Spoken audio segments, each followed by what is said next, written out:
Shut up and sit down.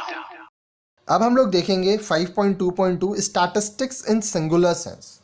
अब हम लोग पढ़ेंगे एक वचन के रूप में स्टैटिस्टिक्स सांख्यिकी क्या होती है। अभी तक आप प्लूरल सेंस पढ़े थे, अब हम लोग सिंगुलर सेंस पढ़ेंगे। In the singular sense statistics means science of statistics और statistical method.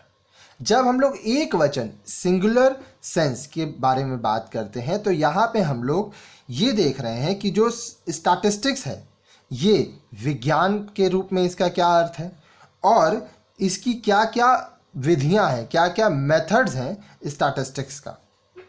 It refers to technique और methods relating to collection, classification, presentation, analysis and interpretation of quantitative data.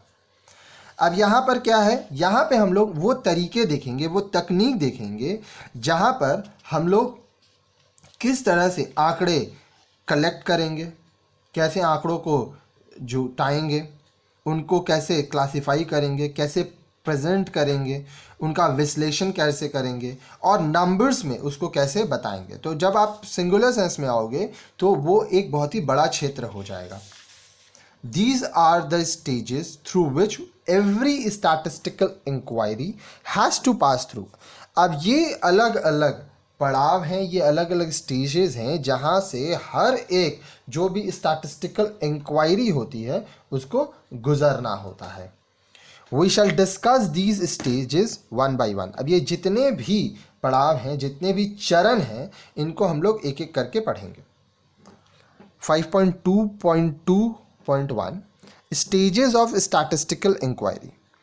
Studying statistics in a singular sense implies the knowledge of various stages of statistical studies. जब आप statistics का, सांख्यिकी का अध्ययन एक वचन singular sense के रूप में करेंगे तो आपको अलग अलग चरण मिलेंगे जिनका आपको नॉलेज होना चाहिए। तो आइए हम लोग देखते हैं। सबसे पहला कलेक्शन ऑफ डेटा।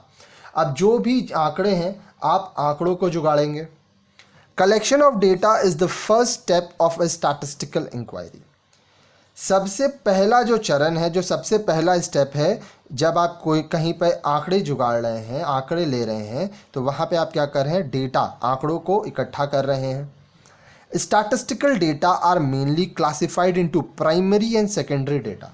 अब जो स्टैटिस्टिकल डेटा होता है उसको आप प्राइमरी या सेकेंडरी, प्राथमिक और द्वितीयक आंकड़ों के रूप में मान सकते हैं। Primary data are data collected directly through survey, directly from the first hand source by means of surveys, observation और एक्सपेरिमेंटेशन। अब देखिए, जो भी प्राइमरी डेटा होता है वो हम लोग कैसे इकट्ठा करते हैं, सर्वे के ज़रिए। हम लोग अलग अलग ऑब्जर्वेशन करते हैं, एक्सपेरिमेंट डेटा हैं, वो रॉ डेटा होता है, सीधे लोगों से लेते हो। These data are that has not been previously published. ये वो आंकड़े होते हैं जो पहले कभी भी लिए नहीं गई हों, उन्हें छापा नहीं गया हो। Secondary data are data collected from other sources including published source and online resources. अब जो सेकेंडरी डेटा होता है वो कहाँ से आता है, वो पब्लिश डेटा, जो आंकड़े पहले से मौजूद हैं उनसे लिया जाता है, साथ ही साथ जो ऑनलाइन रिसोर्सेज है उससे भी लिया जाता है। For example, Reserve Bank of India bulletin and national accounts statistics are published data, that is secondary data. अब देखिए, उदाहरण के लिए जो हम लोग Reserve Bank of India bulletin देखते हैं या नेशनल अकाउंट स्टैटिस्टिक्स देखते हैं, ये क्या है, ये पब्लिश डेटा है, इसको हम लोग सेकेंडरी डेटा कहते हैं। You will read more about primary and secondary data in the next lesson. अब इसके बाद वाला जो चैप्टर है उसमें हम लोग प्राइमरी डेटा और सेकेंडरी डेटा के ऊपर डिटेल में पढ़ाएंगे आपको, ठीक है। उसकी भी वीडियोस हैं, सब लाइन से आप जब पढ़ रहे हैं चैप्टर से तो हर चैप्टर को पढ़िए। आपको वीडियोस के साथ नोट्स भी अवेलेबल किए गए हैं हमारे मोबाइल एप्लीकेशन में, जो कि आपको पता है अगर आप ऑलरेडी मोबाइल ऐप से पढ़ रहे हैं तो आपके मोबाइल में इंस्टॉल्ड है। तो जिन लोगों को ये वीडियो कहीं और से मिला है वो प्ले स्टोर में जाके ज्ञान कक्ष एजुकेशनल इंस्टीट्यूट, ये आप टाइप करेंगे ज्ञान कक्ष GYANKAKSH, तो आपको ज्ञान कक्ष एजुकेशनल इंस्टीट्यूट का ऐप मिल जाएगा, मोबाइल एप्लीकेशन, आप वहाँ से भी सब पढ़ सकते हैं। आगे देखिए organisation of data. Organization of the data refers to the arrangement of data in such a form that the comparison of the mass of similar data may be facilitated और further analysis may be possible. अब देखिए जो भी आंकड़े हैं उनको सही तरीका से आपको जुगाड़ना होगा, उसको सही तरीका से सजाना होगा, ऑर्गेनाइज करना होगा, ताकि आप उसका इस्तेमाल कर सकें और उससे आप अच्छे से विश्लेषण कर सकें, आप उसको समझ सकें. An important method of organization of data is to distribute data into different classes or subclasses on the basis of their characteristics. अब देखिए एक बहुत ही महत्वपूर्ण तरीका है, ठीक है, कि जो भी ऑर्गेनाइजेशंस हैं वो जो आंकड़े हैं उनको अलग अलग क्लासेस में बांट सकते हैं, ठीक है, सब क्लासेस में बांट सकते हैं, उनकी विशेषताओं के अनुसार बांट सकते हैं.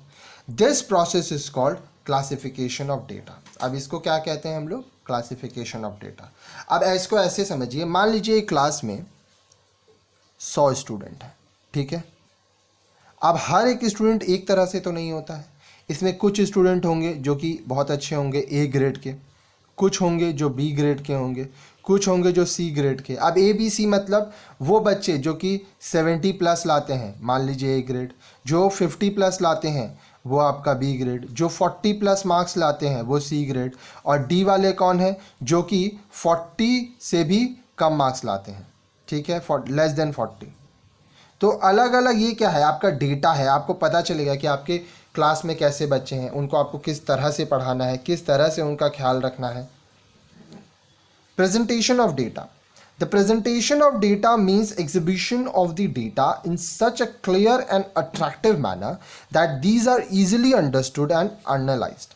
अब जो भी आपके पास आंकड़े हैं उनको आपको इतनी अच्छे से पेश करना है कि जो भी उस आंकड़ों को देखे वह उसको आसानी से समझ सके. There are many forms of presentation of data which the following three are well known: textual or descriptive presentation, tabular presentation and diagrammatic presentation. अब देखिए बहुत सारे तरीका होता है जिससे आप जो आंकड़े हैं उनको प्रेजेंट कर सकते हैं, उनको प्रस्तुत कर सकते हैं, लेकिन 3 ऐसे तरीके हैं जो कि बहुत ही प्रस्तुत हैं, जो कि बहुत ही प्रसिद्ध हैं, जैसे कि टेक्सचुअल, डिस्क्रिप्टिव, टेबुलर और डायग्राम. इनके बारे में भी हम लोग आगे पढ़ेंगे. You will study more about this in next lesson. अगला जो चैप्टर है उसमें हम लोग सारा टेबल, टेक्सचुअल, डायग्रामेटिक, हम लोग बहुत सारा तरीका देखेंगे किस तरह से आप डेटा रख सकते हैं. आइए आगे देखते हैं. Analysis of data. अब जो भी आंकड़े हैं उनका विश्लेषण कैसे होगा? After the data have been collected, organised and presented, they need to be analysed. अब जब आप आंकड़ों को इकट्ठा कर लेते हैं, उनको आप संगठित कर लेते हैं, सजा लेते हैं, फिर आप उसको प्रेजेंट कर देते हैं, प्रस्तुत कर देते हैं, तब आपको उसका विश्लेषण करना होता है, उसको समझना होता है. Analysis of data is a technique through which significant facts from the numerical data are extracted. अब देखिए एनालिसिस ऑफ डेटा. अब ये क्या? ये एक ऐसा तरीका है जहाँ पर जो भी आप आंकड़े इकट्ठा किए हैं उस पर क्या क्या महत्वपूर्ण चीज़ें हैं, क्या क्या महत्वपूर्ण जानकारियाँ हैं, इनको आप देखेंगे.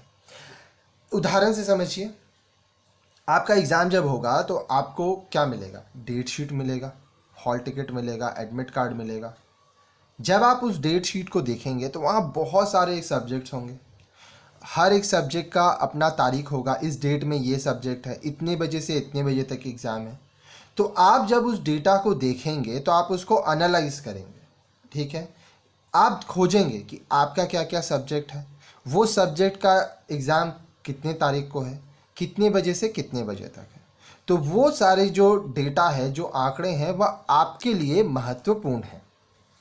One of the most important objects of statistical analysis is to get one single value that describes the characteristics of the whole data. अब देखो, एक बहुत ही जो महत्वपूर्ण जो चीज़ है जब हम लोग स्टैटिस्टिकल एनालिसिस की बात कर रहे हैं तो ये है कि जो पूरा जो आंकड़ा है उसकी विशेषता क्या है, वह किस तरह से है. ठीक है, आगे देखिए. Analysis of an economic or other problem is not possible without the use of certain statistical tools such as measures of central tendency like mean, median and mode. जब आप देश के रूप में देख रहे हैं, आप सरकार के रूप में अपने देश को, अपने राज्य को देख रहे हैं, तो यह तब तक मुमकिन नहीं है कि आप अपने देश के समस्याओं को समझ सकें जब तक आपके पास डेटा नहीं हो। और डेटा किस हिसाब से होगा? Mean, median, mode. ये हम लोग आगे पढ़ेंगे, पूरा डिटेल में इसका चैप्टर है, बहुत सारे सम्स हैं उसमें, ठीक है। और इससे आपके एग्ज़ाम में भी बहुत सारे सम्स आते हैं, बहुत मार्क्स का सम्स आता है, ये बहुत इंपॉर्टेंट है। तो अब जो भी यहाँ पे डेटा है, मीन, मीडियन, मोड हम लोग निकालेंगे, इंडेक्स नंबर देखेंगे, तो सब कुछ सीखेंगे। ये सब चीज़ें का इस्तेमाल किया जाता है सरकार द्वारा ताकि वो अपने देश पर अच्छे से कार्य कर सकें। आगे देखिए, interpretation of data. Interpretation of data is the last stage of a statistical inquiry. अब देखिए, जब भी कोई हम लोग इंक्वायरी देखते हैं, जब भी कोई आंकड़े होते हैं उनको इंटरप्रिटेट करते हैं, तो हम लोग को डेटा, आंकड़ों को अच्छे से समझना होता है। आंकड़े आप देख लिए, विश्लेषण कर लिए, अब आपको क्या ज़रूरत है उससे, उसको आप इंटरप्रिटेट करेंगे, ठीक है। After making analysis with the help of a statistical tool, we interpret the data to derive some conclusion in order to formulate certain policies. अब आप विश्लेषण कर लिए, उसके बाद आप क्या करेंगे? आप यह देखेंगे, आप निष्कर्ष में आएंगे कि अब आपको क्या करना है। उदाहरण के रूप में वही एग्ज़ाम का डेट शीट पे जाइए, अब आपको पता चल गया कि कौन से तारीख में आपका कौन सा एग्ज़ाम है, तो आप अब उसके हिसाब से अपना प्लानिंग करेंगे कि अब कब मुझे क्या पढ़ना है, कैसे पढ़ना है, आगे कैसे करना है। Interpretation must be done carefully as wrong interpretation will lead to formulation of wrong policies and hence do more than harm than good.